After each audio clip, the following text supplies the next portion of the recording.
সমস্ত কাজ আমার আব্বা করবে। জি স্যার। চাচা যান চাচা। আচ্ছা বাজান, আমি ঘাস পরিষ্কার করে দিবানে। ওই চাচা ওই জায়গায় তো পরিষ্কার করা শুরু করেন, যান।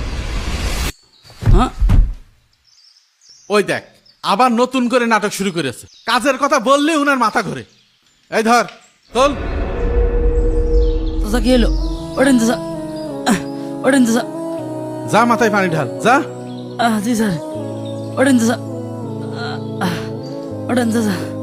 ও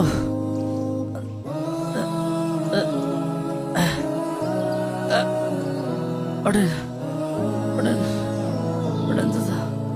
চলেন চলেন।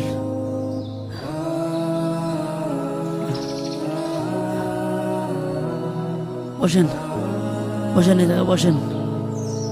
আমি ফ্যানটা ছেড়ে দিচ্ছি, বসেন।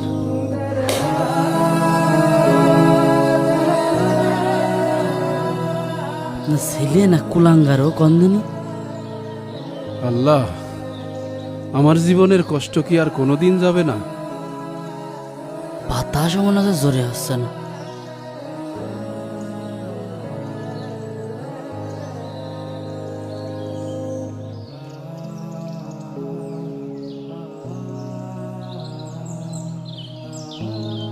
চাচা, আপনার ছেলেরাই যে এত বড় লোক, তারপরেও আপনার দিয়ে এত কাজ করায়, আপনার একটু কষ্ট হয় না? কষ্টের কথা আর কি বলবো, কষ্ট পেয়ে পেয়ে এখন আর কষ্ট কিছু মনে হয় না। কষ্ট পেয়েই বা কি হবে, কষ্টই আমার দিকে ভয় পায়। নে খেয়ে নে। আপনার জন্য আমার খুব কষ্ট হয় চাচা, কিন্তু ওই যে আপনার ছেলের জন্য কিছু করতেই পারিনি।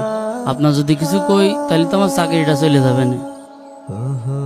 আর কষ্ট নিজের ছেলেই যার দেখে না, তার আর দেখবে কিনা?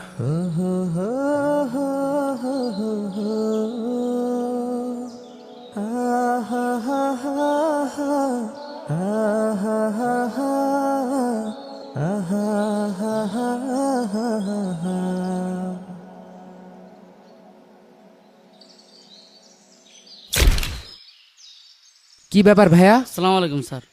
এ আমি কি দেখছি? থাম।